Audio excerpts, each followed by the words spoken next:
Hello বন্ধুগণ, আমি সাধনা নতুন একটা ঝাঁকানাকা রেসিপিতে তোমাদের সবাইকে স্বাগত জানাই। আজকে আমি তোমাদের সাথে শেয়ার করছি সম্পূর্ণ ভিন্ন পদ্ধতিতে দারুণ টেস্টি কাঁঠাল বীজের ভর্তা। কাঁঠাল বীজের ভর্তা তোমরা অনেক রকমভাবে বানিয়ে খেয়েছো, বাট আমার মতো করে এই পদ্ধতিতে একবার কাঁঠাল বীজের ভর্তা বানিয়ে খেয়ে দেখতে পারো, যাকে বলে স্বাদে গন্ধে ভরপুর। একবার এইভাবে ভর্তা বানিয়ে খেলে এর স্বাদ মুখে লেগে থাকবে। গরম গরম এক থালা ভাত শুধু এই কাঁঠাল বীজের ভর্তা দিয়েই খাওয়া হয়ে যাবে। তো এখানে দেখো, রেসিপিটি বানানোর জন্য আমি আমার প্রয়োজন মতো কাঁঠাল বীজ নিয়েছি। কাঁঠাল বীজের যে খোসাগুলো আছে এগুলোকে খুব সহজে বেছে নেওয়ার জন্য প্রথমে কি করতে হবে, কাঁঠাল বীজগুলোকে দুদিন ধরে একটু রোদে শুকাতে হবে। রোদে শুকালে কাঁঠাল বীজগুলো বেশি একটু শুকিয়ে গিয়ে ফেটে ফেটে যায়, বেছে নিতে সুবিধা হয়। তো দেখো কত সহজে আমি কাঁঠাল বীজের খোসাগুলো বেছে নিলাম। আমি যেহেতু 2 দিন রোদে দিয়েছিলাম তাই কাঁঠাল বীজের খোসাগুলো খুব সুন্দরভাবে ফেটে ফেটে গেছে। আর কত সহজে দেখো খোসাগুলোকে বেছে নিলাম। অনেকগুলো দেখো কাঁঠালের বীজের খোসা আমি খুব সুন্দর করে বেছে নিয়েছি। তো এখন এই কাঁঠালের বীজগুলোকে প্রথমে 2-3 বার একটু জল পাল্টে ধুয়ে নেব। তো বন্ধুগণ, কাঁঠাল বীজের অনেক রকম রেসিপি তোমরা খেয়েছো, বাট আমার মতো করে এই পদ্ধতিতে একবার ভর্তা বানিয়ে খেলে এর স্বাদ মুখে লেগে থাকবে। সমস্ত কাঁঠাল বীজের খোসাগুলোকে খুব সুন্দর করে বেছে নেওয়া হয়ে গেলে 2-3 বার খুব ভালো করে ঘষে ঘষে কাঁঠাল বীজগুলোকে ধুয়ে নিতে হবে। এতে দেখবে কাঁঠাল বীজগুলো একদম ঝিকিমিকি শাইনি দেবে। যখন দেখবে কাঁঠাল বীজগুলো একদম ঝিকিমিকি শাইনি দিচ্ছে, তখন সেই ঝিকিমিকি কাঁঠাল বীজগুলোকে প্রেসার কুকারের মধ্যে দিয়ে সেদ্ধ করে নেব। তো তার জন্য এখানে একটা প্রেসার কুকার নিয়েছি। প্রেসার কুকারের মধ্যে সমস্ত কাঁঠাল বীজগুলো দিয়ে দিলাম। তো তারপরে কাঁঠাল বীজের মধ্যে পরিমাণ মতো জল দিয়ে দিতে হবে। আর কাঁঠাল বীজগুলোকে সেদ্ধ করার জন্য সামান্য পরিমাণে লবণ দিয়ে একটু সেদ্ধ করব, তাহলে ভর্তাটা খেতে কিন্তু দারুণ লাগবে।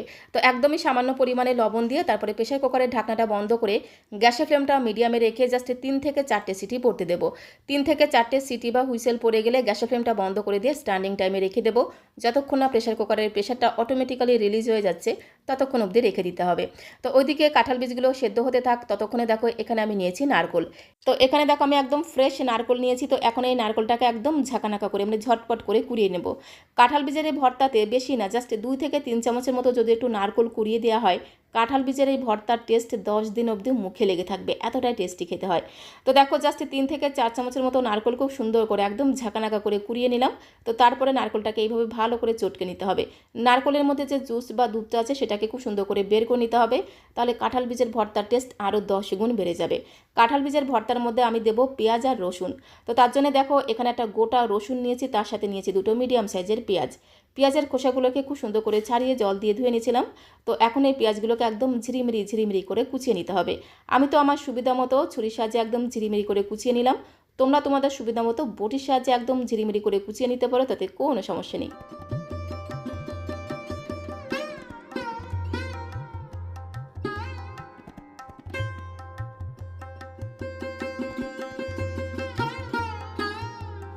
তো 2টো পেঁয়াজকে দেখো খুব সুন্দর করে একদম ঝিরিমিরি করে কুচিয়ে নিলাম। সাথে আমি রসুনের খোসাটাকে খুব সুন্দর করে বেছে নেব। একটা গোটা রসুনের কোয়াগুলোকে খুব সুন্দর করে খোসাগুলোকে বেছে নিলাম। তো তারপরে জাস্ট একবার একটু জল দিয়ে ধুয়ে নেওয়ার পরে রসুনের কোয়াগুলোকে খুব সুন্দর করে থেতো করে নেব।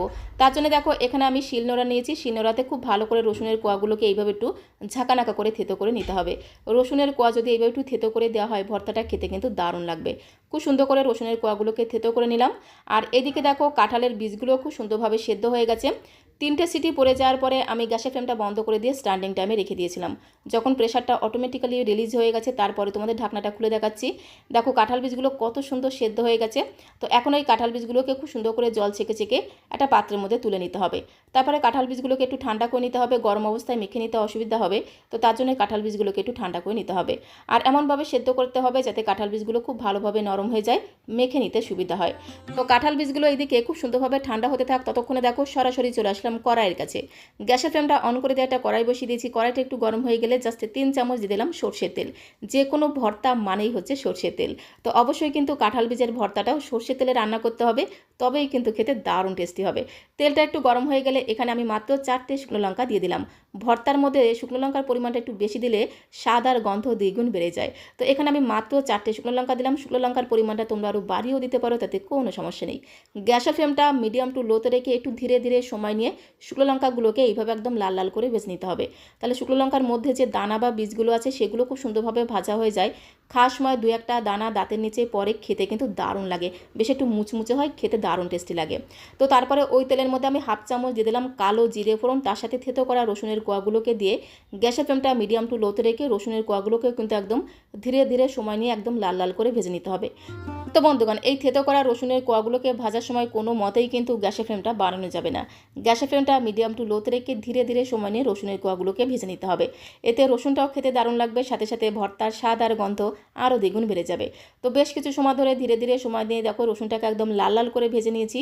রসুন থেকে যখন খুব সুন্দর একটা ভাজা গ্রান বেরিয়ে এসেছে, তখন আমি এর মধ্যে দিয়ে দিলাম কাঁচা লঙ্কা কুচি। দুটো কাঁচা লঙ্কাকে একদম ঝিরিমিরি করে কুচি করে দিয়ে দিলাম। তার সাথে দিতে হবে ঝিরিমিরি করা পেঁয়াজ কুচি। দুটো মিডিয়াম সাইজের পেঁয়াজকে একদম ঝিরিমিরি করে কুচি করে রেখেছিলাম, সেখান থেকে আমি 1.5 খানার মতো পেঁয়াজ কুচি কড়াইতে দিয়ে দিলাম, আর অর্ধেকটার মতো পেঁয়াজ কুচি আমি রেখে দিলাম, সেটা আমি সবাই শেষে ব্যবহার করব। তো পেঁয়াজ কুচি দিয়ে প্রথমে খুব ভালো করে একটু নেড়েচেড়ে মিশিয়ে নিতে হবে। আর পেঁয়াজ ভাজার সময় অবশ্যই কিন্তু গ্যাসের ফ্লেমটা মিডিয়াম করে দিয়ে তারপরে পেঁয়াজটাকে ভাজতে হবে। পেঁয়াজটাকে প্রথমে খুব ভালো করে দেখো ঘুটনাটা করে মিশিয়ে নিলাম।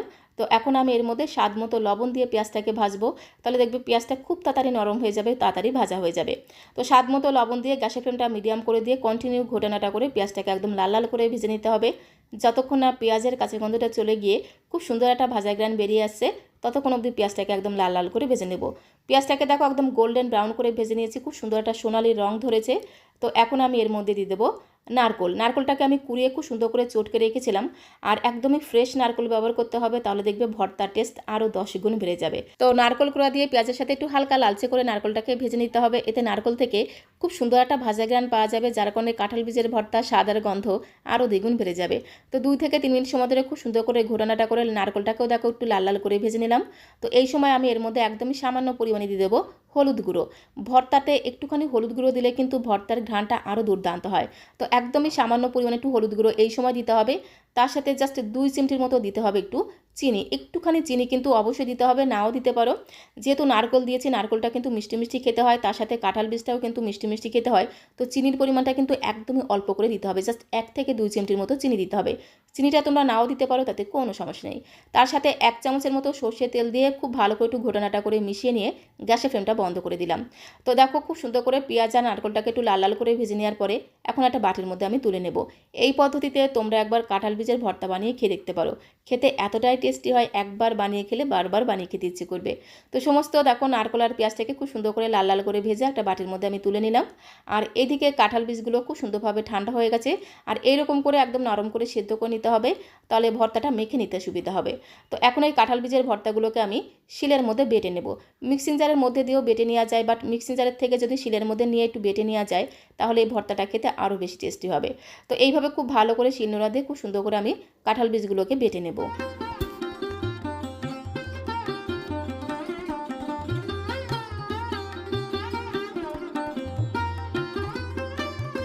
তো সমস্ত কাঁঠাল বীজগুলোকে দেখো খুব সুন্দর করে একটু আধবাটা করে বেটে নিলাম। একেবারে কিন্তু মিহি করে বাটবো না, বেশ একটু ছোটো ছোটো দলা দলা ভাব থাকবে। 2-1টা কাঁঠাল বীজের দানা গালের মধ্যে পড়বে, খেতে কিন্তু দারুণ লাগবে। তোমরা যদি মিক্সিং জারে বাটো, সেক্ষেত্রে কিন্তু থেমে থেমে জাস্ট 2বার একটু ঘুরিয়ে নেবে, তাহলে আধবাটা হয়ে বাটা হয়ে যাবে। একেবারে মিহি করে বাটলে কিন্তু খেতে অতটা ভালো লাগবে না। একটু যদি দানা দানা ভাব থাকে, তাহলে খেতে আরও বেশি টেস্টি লাগে। তো সমস্ত কাঁঠাল বীজগুলোকে একটু আধবাটা করে বেটে একটা পাত্রের মধ্যে তুলে নেওয়ার পরে ওই শিলের মধ্যে জাস্ট 1 চামচের মতো একটু কালো সর্ষে আমি বেটে নিলাম। একদমই সামান্য পরিমাণে কালো সর্ষে মিহি করে বেটে নিতে হবে, তাহলে দেখবে ভর্তাটা বেশ একটু কাসুন্দি কাসুন্দি ঘ্রাণ পাওয়া যাবে, খেতে দারুণ লাগবে। সর্ষেটাকে একদম মিহি করে বেটে একটা সাইডে রেখে দিলাম। তো সমস্ত বেটে রাখা কাঁঠাল বীজগুলোকে একটা বড় পাত্রের মধ্যে তুলে নিয়েছি, যাতে মেখে নিতে সুবিধা হয়। তো এখন এই কাঁঠাল বীজের মধ্যে একে একে সমস্ত উপকরণগুলো আমি মেশাবো। প্রথমে দেখো শুকনো লঙ্কা নিয়েছি আমি 3টে শুকনো লঙ্কা লাল লাল করে ভেজে নিয়েছিলাম, সেখান থেকে একটা শুকনো লঙ্কা আমি তুলে রেখে দিলাম গার্নিশিংয়ের জন্য, আর বাকি 3টে শুকনো লঙ্কাকে হাতের সাহায্যে খুব সুন্দর করে ডলে ডলে গুঁড়ো করে নেব। যে কোনো ভর্তাতে শুকনো লঙ্কা ভাজার পরিমাণটা একটু বেশি দিলে সেই ভর্তার স্বাদ আর ঘ্রাণ আরও দ্বিগুণ বেড়ে যায়। তো তোমরা চাইলে কিন্তু শুকনো লঙ্কা ভাজার পরিমাণটা আরও বেশি করেও দিতে পারো, তাহলে খেতে আরও বেশি টেস্টি হবে। তো তারপরে এর মধ্যে যেটা দিতে হবে সেটা হচ্ছে সর্ষে বাটা। 1 চামচ সর্ষেকে একদম মিহি করে বেটে রেখেছিলাম। সর্ষে বাটা দিলে বেশ একটু কাসুন্দি কাসুন্দি ঘ্রাণ পাওয়া যাবে, খেতে দারুণ লাগবে। তার সাথে এর মধ্যে আমি ভেজে রাখা পেঁয়াজ আর নারকেল ভাজাটা দিয়ে দিলাম। নারকেল আর পেঁয়াজটাকে বেশ একটু হালকা লালচে করে ভেজে রেখেছিলাম। তো পেঁয়াজ ভাজা নারকেল ভাজা দেওয়া হয়ে গেলে তার সাথে এর মধ্যে যেটা দিতে হবে সেটা হচ্ছে ধনেপাতা কুচি। বেশ কিছুটা ফ্রেশ ধনেপাতা কুচি দিয়ে দিলাম। আর একটা পেঁয়াজের অর্ধেকটা পরিমাণে পেঁয়াজকে আমি আলাদা করে রেখে দিয়েছিলাম। সবশেষে যদি এইভাবে একটু কাঁচা পেঁয়াজ দেওয়া হয়, তাহলে যে কোনো ভর্তা স্বাদ আর গন্ধ আরও দ্বিগুণ বেড়ে যায়। দিয়ে দিলাম 2 থেকে আড়াই চামচের মতো কাঁচা সর্ষের তেল। যে কোনো ভর্তাতে যদি সবশেষে একটু কাঁচা সর্ষের তেল দেওয়া হয়, এই কাঁচা সর্ষের তেলের ঝাঁঝালো ঘ্রাণটা কিন্তু দারুণ লাগে। মানে গরম গরম ভাতের সাথে খেতে জাস্ট অপূর্ব লাগে। তো 2 থেকে আড়াই চামচের মতো কাঁচা সর্ষের তেল দিয়ে একসাথে সমস্ত কিছুকে খুব ভালো করে কাঁঠাল বীজের সাথে মেখে নিতে হবে। আর মাখতে মাখতে দেখবে কি সুন্দর একটা ঘ্রাণ তোমরা পাবে। মনে হবে যেন মাখতে মাখতে শুধু শুধু মুখে খেয়ে নিই। খেতে এতটাই টেস্টি হয় আর এত সুন্দর একটা ঘ্রাণ তোমরা পাবে। খুব সুন্দর করে দেখো হাতের সাহায্যে মেখে নিলাম। তোমরা তোমাদের সুবিধা মতো হাতা অথবা খুন্তি দিয়েও মেখে নিতে পারো, তাতে কোনো সমস্যা নেই। তবে ভর্তা যদি হাত দিয়ে মাখা হয় সেই ভর্তার টেস্ট কিন্তু আরও দ্বিগুণ বেড়ে যায়। খুব ভালো করে সমস্ত কিছুকে মাখা হয়ে গেলে এর মধ্যে আমি আরও 1 চামচ সর্ষের তেল দিয়ে খুব ভালো করে মেখে নেব। তো তারপর আমি ছোটো ছোটো করে গোল গোল করে দলা পাকিয়ে নেব। এইভাবে তোমরা একবার কাঁঠাল বীজের ভর্তা বানিয়ে খেয়ে দেখো, আর বাড়িতে যদি বানাও খেয়ে তোমাদের কেমন লাগলো অবশ্যই কমেন্ট বক্সে লিখে জানিও। গরম গরম ভাতের সাথে আর কোনো পদেরই প্রয়োজন হবে না, শুধু এই কাঁঠাল বীজের ভর্তা দিয়েই কিন্তু থালার সবটুকু ভাত নিমেষেই খাওয়া হয়ে যাবে। আর বাড়ির ছোটো থেকে বড় সবাই দেখবে একদম চেয়ে চেয়ে খাবে। তো বন্ধুগণ, স্বাদে গন্ধে ভরপুর দারুণ টেস্টি এই কাঁঠাল বীজের ভর্তা রেসিপিটা তোমাদের কাছে কেমন লাগলো অবশ্যই কমেন্ট বক্সে লিখে জানিও। ভালো লাগলে প্লিজ একটা লাইক আর শেয়ার করে দেওয়ার অনুরোধ রইল। আর নতুন বন্ধু হয়ে থাকলে চ্যানেলটিকে সাবস্ক্রাইব করে দিয়ে পাশে থাকার অনুরোধ রইল। তাহলে যখন এরকম সুন্দর সুন্দর নতুন নতুন রেসিপি আপলোড করব, সঙ্গে সঙ্গে নোটিফিকেশন আগে তোমার কাছে পৌঁছে যাবে। উপর দিয়ে একটা শুকনো লঙ্কা দিয়ে সাজিয়ে দিলাম, দেখতে দেখো কত সুন্দর লাগছে।